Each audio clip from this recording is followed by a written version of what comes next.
Welcome everybody. Welcome to this Read and Lead Be Better series of videos. Today we are talking about 5 levels of leadership by John C. Maxwell. Steps to maximize your potential. To understand your current level of leadership and to climb to the next rank, next level, next stage, next phase. Because true leadership is a lifelong journey that requires constant learning, growing and developing.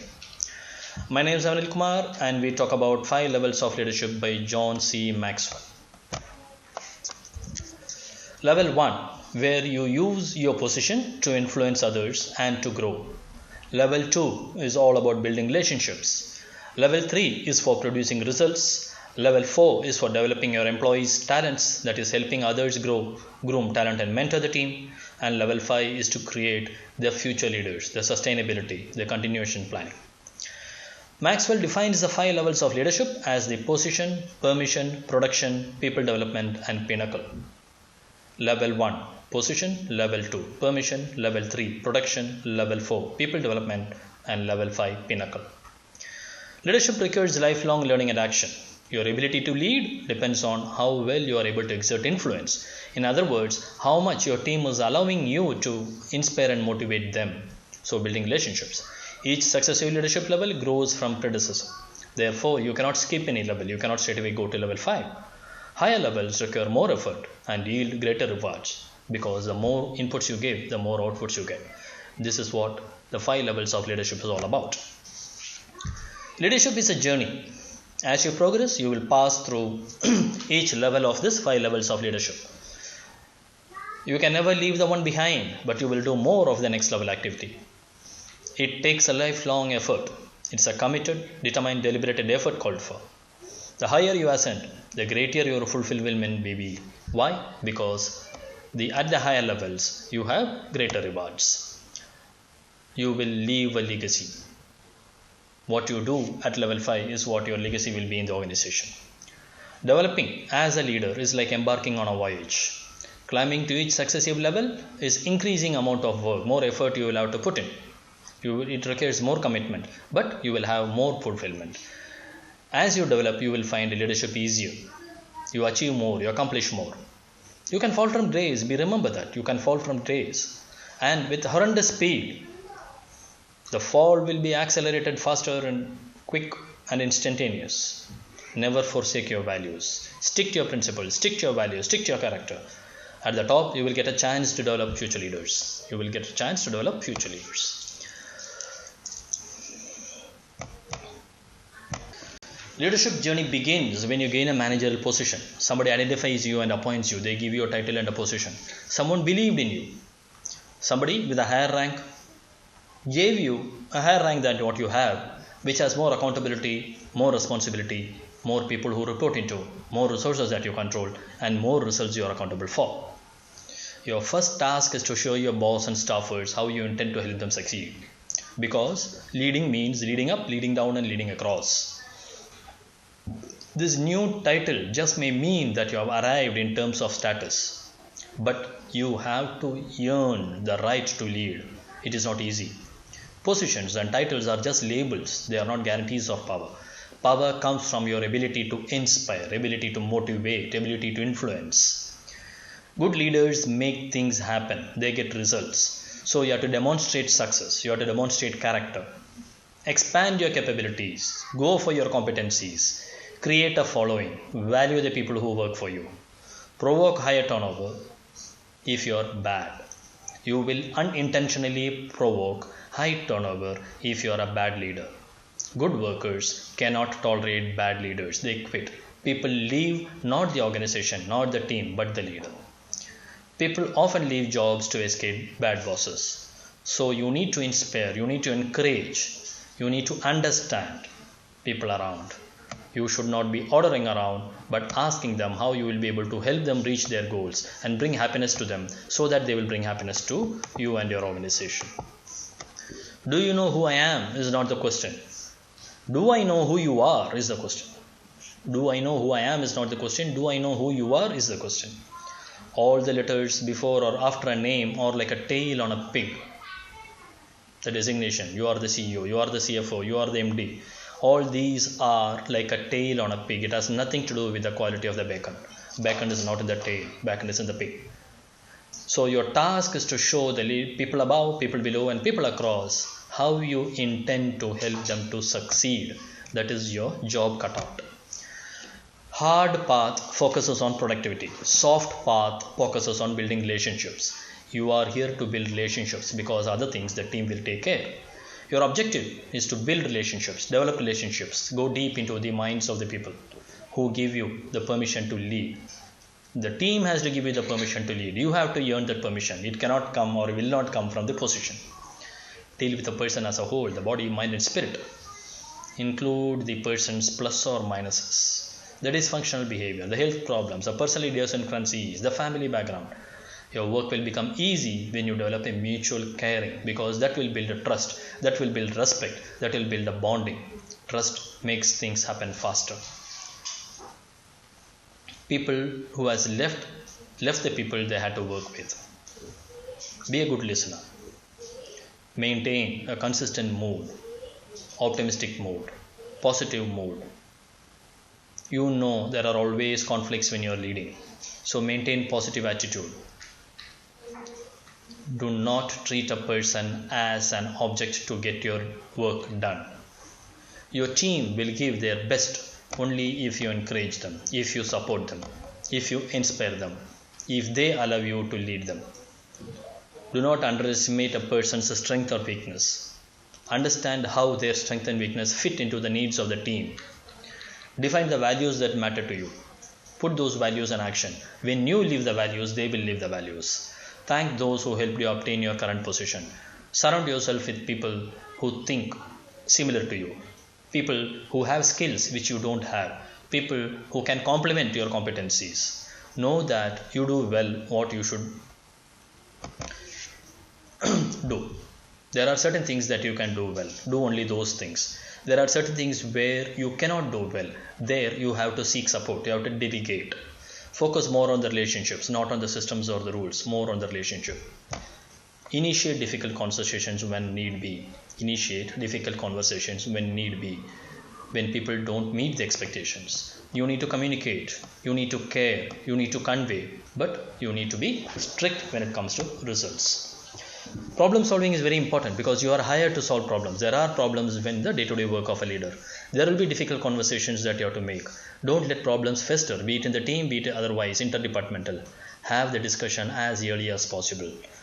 Go with a clean mind to negotiate. Do not have any preconceived notions, assumptions, or presumptions or decisions. Stay calm. Don't initiate an emotionally taxing conversation when you are upset. Don't force the other person to speak when he is upset. Go for the emotional, sympathetic, reading the feelings based conversation. Keep difficult conversations private. Be thoughtful. Don't embarrass or intimidate. Seek feedback from your employees. Take constructive criticism to heart. Maybe it is not they are at fault. Maybe you are at fault. Maybe the system is at fault. Maybe the whole structure is at fault. In level 3, you are supposed to produce results. You can't fake production and you must produce results to grow as a leader or you get fired. The results are not just efficiency or effectiveness. It is a quality, sustainable, growing results. Delivering results will add to your reputation. You have to demonstrate success. It is your credibility. And because of your results, you will be able to silence your critics. How this is possible will be on multiple aspects. Most importantly, at the level 2, whatever relationships you cultivated may not be really helpful because now the equations have changed. You are at level 3. They may be looking at you differently. Own your personal style. You can read and understand from the various other leaders from the past, but you cannot imitate anybody. You cannot be a mirror image. You have to have your own style. On the top of everything, you are accountable. You are responsible. The buck stops with you. Convey what you want to your team. Get their commitment to deliver. And ensure that the members complement each other. Clearly communicate and convey what you want, get their commitment to deliver, and have the team complement each other by having a cross-functional, diverse team. Because results, this is the only thing that fuels self-confidence. Results make the good place have a better morale. Results help to have continued momentum in the project. Level 3 demands results. Level 3 demands hard decisions. Level 3 demands accountability for the mistakes and errors and losses. Level 3 demands responsibility for the goals. There are people who are watching you. There are people below also watching you. You need to demonstrate success. Now, supervisors are watching you to find mistakes in you. Your subordinates are waiting for decisions from you. So at level 3, you need to have your focus right all the time. Accept your team member as individuals, be it at level 2, be it at level 3. Level 2, it is more as a relationship. Level 3 is more of results. Do what you can to make the jobs enjoyable. Working with team is more effective than being an individual. One man cannot be an army all the time. Team brings the best qualities of each person and it makes it as a cohesive unit, the synergy. So you need to prioritize, you need to eliminate anything that slows you down, you need to anything that slows down the team. You need to ensure effectiveness and effectivity of the productivity of the team. For that, you need to convey what you want, get the commitment of the people that they will deliver, and ensure the team is cross-functional and diverse to complement each other. Level 4 is people development. This is moving from doing to developing. You have to go beyond leading an energetic and productive team. You need to go on and move on to develop a leadership culture. Focus on coaching, training, developing. Making others leaders is the main expectation of level 4. Apply the strength of each individual to improve the productivity of the team. Help them grow more strength. 70% is developing the 70% is sticking to the existing strength, fostering it, fortifying it. 20%, 25% is to getting more strength, and only 5 to 10% to cover the weaknesses. Help your firm reap the potential of talented leaders that you developed. You have to go for a 360-degree leadership. You have to go for 100x leadership. You have to go for lead up, lead down, and lead across leadership. You need to ensure to make use of the servant leaders who are there everywhere in the organization and develop their leadership skills, making use of their strength for the development of the team. Invest in the people. The investment in people does not depreciate but appreciates over time. Results are important. Developing people are still more important at this level. Delegate tasks, share the responsibility so that they can show how much they are capable.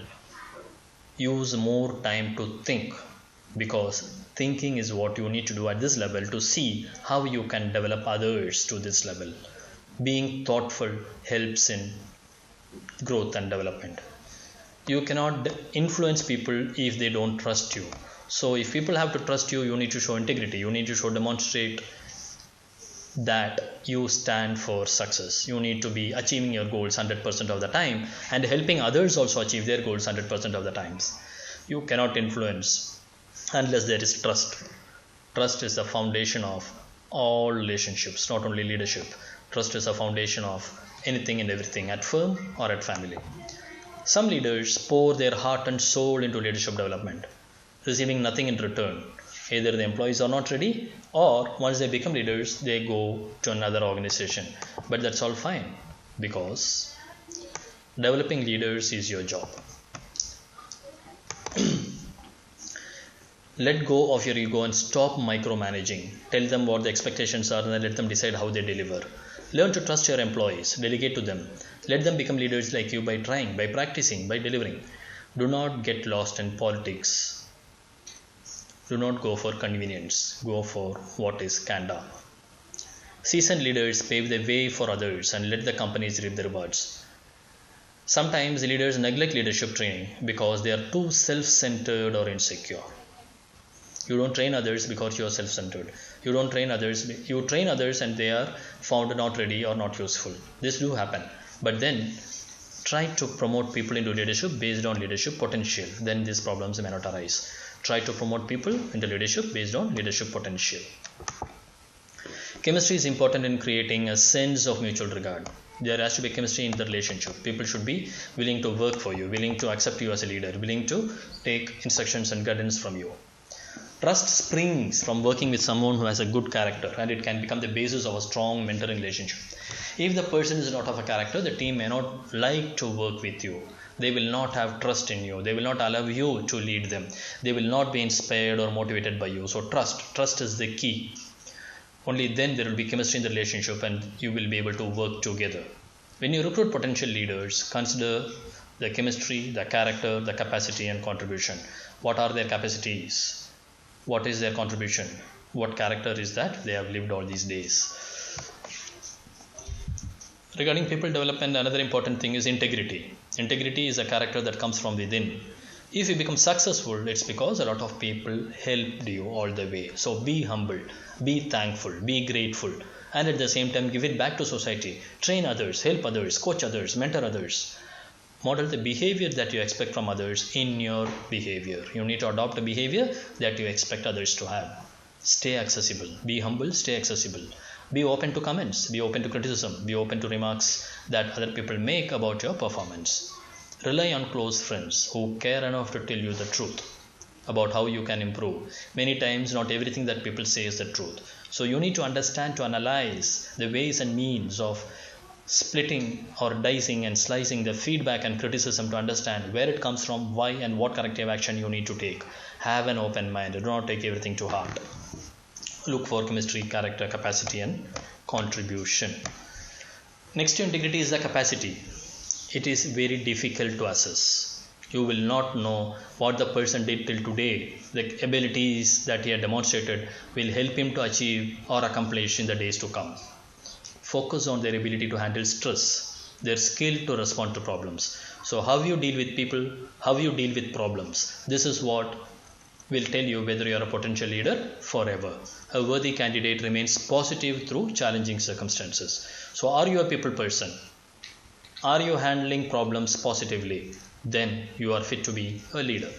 When you recruit leaders, you need to see whether they have capability to positively face the challenges and respond to problems with having focus on the people that you lead, putting people before the person. You need to recruit people who will go beyond the call of duty, not stickler to rules. Once you determine who your leaders are, place them in the right position. Based on their strength, you need to place a leader in the right position. If you ask a fish to climb a tree, it may not be the right expectation or the right target. Every relationship, every leadership, every candidate requires individualized treatment. Not all of us are cast from the same die. You need to temper your approach by looking at the temperament of the person. The interpersonal styles, the leadership styles, the relationship styles are all different. They do add value to the team, they do add value to the institution, provided they are placed in the right position, right team. So look at what they contribute, look at whether they are willing to go beyond the call of their duty and place them in the right place, right team. So by developing people, we mean making scope for, a culture for, environment for developing more leaders. That is leaving a successor to the organization. That's the greatest gift you can give to your organization. So to create a successor, you need to have a culture where you will be able to develop leaders. For that, we need to identify people with integrity, people with problem solving capability, people with positivity, people with vision, people with communication and conveyance skills, people who can have influence, people who are creative in facing the challenges, people who have passion to the job that they do, people who give importance to the teamwork, people who are servanthood mindset, that is to help others achieve their goals, the servant leader. People who have the right attitude, because it is your attitude that will take you places or make you fall. And then people who have confidence in their competence, and people who have self-discipline. They are aware of what their strengths and weaknesses are, what they have to do, and have discipline to get things done. So understand that many people contributed to your success. Remain humble, give it back, but identify those with integrity, problem solving ability, vision, communication, influence, creativity, passion, teamwork, servanthood, attitude, confidence, and self-discipline to leadership positions. How they handle people. Are they positively looking at the problems? These are the things that will help you recruit a leader. Leaving behind a leader who can take your position is the greatest gift that you can give to the organization. Level 5 is pinnacle. With maturity, talent, and skill, you will look for the future. You should never stop developing. You should not, for example, if you become a CEO of the company, stay there. You should find ways and means of getting out of that place and grow and develop into something else somewhere and leave this place for the leaders whom you groomed. If you are through learning, you are through. Climb to level 5 by learning constantly, working through your own insecurities or fears and recruiting and training the best people. You need to learn something new. You need to look at doing something new. You need to look at something different, something bigger, and you need to get out of the place that you are. Your main goal must be developing a leadership culture, defining leadership, training your best leaders, practicing what you preach, creating a legacy and what leadership to be. At level 5, the 1 point target for you is to leave that place. And before that, ensure there is somebody who has been groomed properly to take over your place. Because at level 5, your influence extends beyond your organization. You can affect others in the industry, in the society in general. So be fluid, be flexible, be adaptable, be adept in what you're doing. Follow the Pareto principle. 80% of your time should be spent in developing the top 20% of your team. 80% of your time should be spent in developing top 20% of your team by making them lasting leaders. When you reach at level 1 or when you reach at level 5, people normally think they have reached their destination and they should stop trying because that is a peak. No. You should continuously grow, continuously develop, and continuously move on. Use your experiences, good or bad, to lead others, to train others. Use your experiences well. Do not rest on the laurels. Do not stop growing. Don't think you deserve the success. After level 5, you will become level 1 in some other place, in some other area. Keep developing, keep training, look for something new and bigger and different. Don't be comfortable in where you are. Be comfortable in being succeeded. Don't look for being needed. Be comfortable in being succeeded by somebody. Give way and get out. By developing leaders, you increase your organization's size, reach, power, and lasting contribution to its industry. If you don't mentor aspiring leaders, they will find someone else who will mentor. That means your potential leaders will become followers of some other leader and leave you behind without anybody to depend upon. And when we say becoming a level 5 doesn't become you will become the CEO or should become the CEO. In every position, in every role, in every leadership, you will have level 1 to level 5 phases, and you should keep on growing, keep on developing yourself, keep on moving out. At the same time, you should keep on developing others to take your position. Thanks for listening. We were talking about Jan C. Maxwell 5 levels of leadership.